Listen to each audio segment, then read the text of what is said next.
Welcome back to my channel. आज हम पढ़ने वाले हैं पोस्टमैन के बारे में कि पोस्टमैन क्या होता है, हम कैसे यूज़ करते हैं, हम क्यों यूज़ करते हैं। मैं ये सब आपको आज बताने वाला हूँ। जो हम इंटीग्रेशन की सीरीज कर रहे हैं बेसिक से एडवांस लेवल तक की, उसमें पोस्टमैन की बहुत अहम भूमिका है। किस तरीके से मैं आपको बताता हूँ।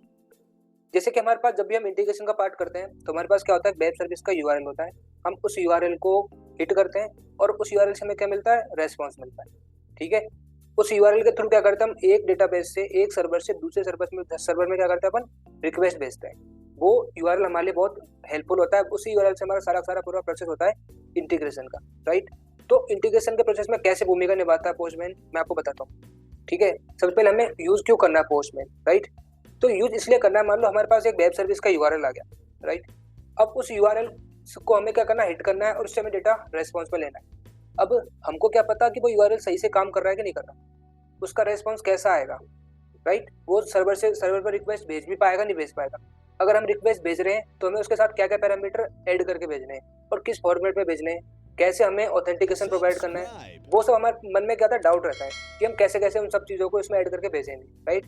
तो पोस्टमैन एक ऐसा टूल है, ठीक है, जो हमारे इन सब में हेल्प करने वाला है। किस तरीके से हेल्प करेगा, क्योंकि पोस्टमैन एक टूल है, ठीक है। किसके लिए क्या क्या काम करता है पोस्टमैन, ठीक है, एक पॉपुलर सॉफ्टवेयर टेस्टिंग टूल है, ठीक है, जिसके अंदर हम क्या करते हैं, जो भी हमारे पास एपीआई होती है, जो हमारे इंटीग्रेशन के पार्ट में काम आने वाली है, उन एपीआई को टेस्टिंग का एक टूल है।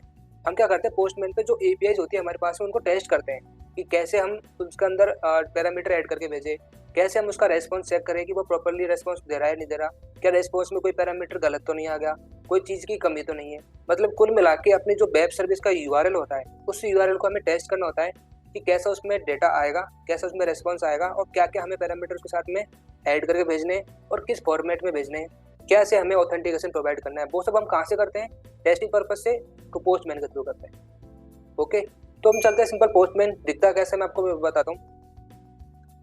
ये मेरा पोस्टमैन है, राइट। बिल्कुल ब्लैंक आपको खुला हुआ दिख रहा है अभी इस टाइम पे, बिल्कुल ब्लैंक है क्योंकि इसमें मैंने कोई भी कुछ भी नहीं बना रखा, ठीक है।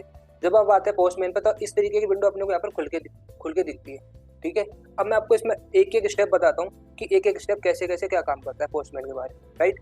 अब पहली चीज आ रही है इसमें, इस टॉप राइट कॉर्नर में, टॉप लेफ्ट साइड कॉर्नर में देखो कि कलेक्शन वाला पार्ट, ठीक है। कलेक्शन में क्या होता है कि जैसे कि हम किसी भी एक प्रोजेक्ट है हमारे पास में, उस प्रोजेक्ट की जितनी भी वेब सर्विसेज होंगी, जितनी भी एपीआई होगी हमारे पास में, सबका क्या कर सकते हैं, हम कलेक्शन क्रिएट कर सकते हैं, ठीक है। ताकि एक प्रोजेक्ट की पेज एक ही जगह पे हमारे पास सारे सारे स्टोर रहे, राइट। इस वजह से हम क्या करते हैं, कलेक्शन क्रिएट करते हैं। एनवायरमेंट, यहाँ पे हम अलग अलग एनवायरमेंट क्रिएट कर सकते हैं वेब सर्विसेज कॉल आउट के लिए। हिस्ट्री में हमें बताता है कि अब तक हमने कितनी वेब सर्विसेज कॉल कर ली है, राइट। रिसेंटली हमने कोई भी कौन सी कॉल करी है, पहले कौन सी कॉल करी थी, वो सारा अपन क्या देख सकते हैं, हिस्ट्री के अंदर देख सकते हैं, राइट। अब आते हैं देखो यहाँ पे इस वाले पार्ट के अंदर। अब यहाँ पे आपको दिख रहा होगा कि अलग अलग एनवायरमेंट बन रखा है ना। अगर मैं इस प्लस को प्रेस करूंगा तो एक नया मेरे पास में सेक्शन आ चुका है, ठीक है। ये हमारे लिए किस तरह से यूजफुल होता है, मैं आपको वो बताता हूँ कि जब हम वेब सर्विस कॉल आउट करते हैं, ठीक है। अब जैसे मान लो मुझे वेब सर्विस कॉल आउट करना है, उसमें देखो कुछ सेक्शंस मेरे को यहाँ पे दिख रहे हैं, गेट दिख रहा है, यहाँ पे एक इनपुट वाला पार्ट दिख रहा है, यहाँ पे कुछ दिख रहे हैं, params, authorisation, headers, body, pre request, test, settings, ठीक है। ये कुछ सेक्शंस है हमारे, इसमें क्या क्या काम आने वाले हैं और कैसे कैसे काम आने वाले मैं आपको पूरा बताता हूँ। अब देखो सबसे पहली बात, जब भी हम, मैंने आपको प्रीवियस वीडियो में बताया था कि जब भी हम वेब सर्विस कॉल आउट करते हैं तो हमारे पास 4-5 एक्शंस होते हैं, 4-5 मेथड्स होते हैं जो हम कॉल कर सकते हैं। कौन कौन से, एक तो गेट, पोस्ट, पुट, फैच और डिलीट, राइट। ये कुछ होते हैं मेथड्स जिनको हम क्या कर सकते हैं, कॉल कर सकते हैं, राइट। अब देखो अगर हम इसमें कॉल करेंगे, इसके सामने क्या आ रहा है, एक ऑप्शन आ रहा है जिसमें मैं क्या करने वाला हूँ, जो भी हमारे पास में क्या आने वाली है, वेब सर्विस आने वाली, जो हमको हिट करनी है, जिसको हिट करके मैं डेटा फैच करने वाला हूँ, वो हमको क्या कहाँ लिखना होता है, इस जगह पे लिखना होता है, इस सेक्शन के अंदर, राइट। अब नीचे आते हैं पैराम्स वाला सेक्शन। इस पैराम्स वाले सेक्शन में क्या लिखना होता है कि देखो जब हम वेब सर्विस हिट करते हैं हमारे पास दो प्रोसेस होते हैं।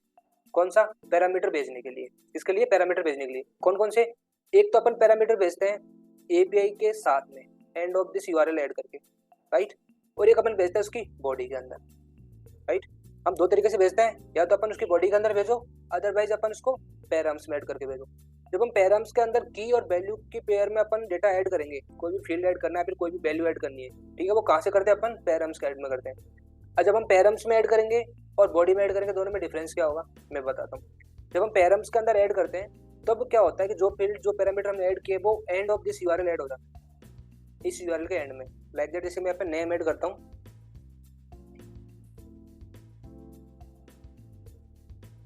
मैंने ये ऐड किया तो देखो इसके end of this URL add हो गया ना, राइट।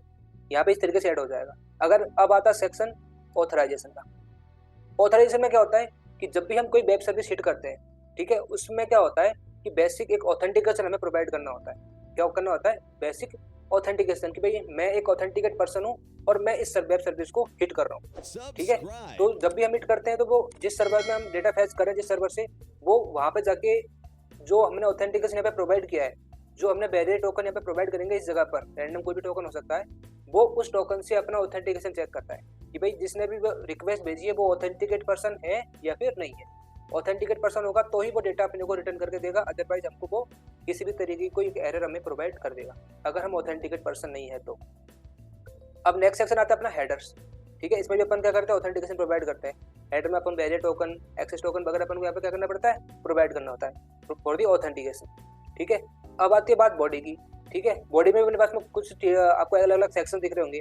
एक तो फॉर्म डेटा है, ठीक है, XWW दिख रहा है, रो, बाइनरी, ग्राफ, ये मल्टीपल सेक्शन है। अपने कौन कौन से काम आएंगे? एक तो फॉर्म डेटा काम आएगा, एक रो डेटा काम आएगा। इन दो तरीके से अपन क्या करेंगे? इसमें डेटा भेजने वाले हैं, ठीक है। अब फॉर्म डेटा के अंदर भी अपन क्या करते हैं? की और वैल्यू के पेयर में डेटा ऐड करते हैं, ठीक है। बट पैरम्स में भी सेम हमने किया था और बॉडी में सेम हम कर रहे हैं, तो दोनों में डिफरेंस क्या रहा? डिफरेंस दोनों में ये है कि जब पैरम्स में हम ऐड करेंगे, ठीक है, तो क्या होगा? वो end of this URL add हो जाएगा। लेकिन जब हम इस बॉडी के अंदर आके करते हैं तो एंड ऑफ दिस यूआरएल नहीं होता, वो पैरामीटर ऐड होके, पैरामीटर ऐड नहीं होता, वो ऐड होके जाता है बॉडी के अंदर, इस यूआरएल के साथ में जाता है, ठीक है। एंड ऑफ दिस यूआरएल नहीं जाएगा। जैसे कि मैं यहाँ पे ऐड करता हूँ फोन, ठीक है, अभी रैंडम में कोई भी नंबर डाल देता हूँ, ठीक है। अब ये जो फोन नंबर मैंने डाला है, राइट, अब ये फोन नंबर क्या होगा? यहाँ पर जाएगा। अब ये इसके एंड में ऐड नहीं हुआ ना वो जाके, क्योंकि ये इस यूआरएल के एंड में ऐड होके वो नहीं जाने वाला, वो क्या जाएगा? इसकी बॉडी में ऐड होके जाने वाला है और जाके क्या करेगा? वो रिक्वेस्ट हिट करेगा।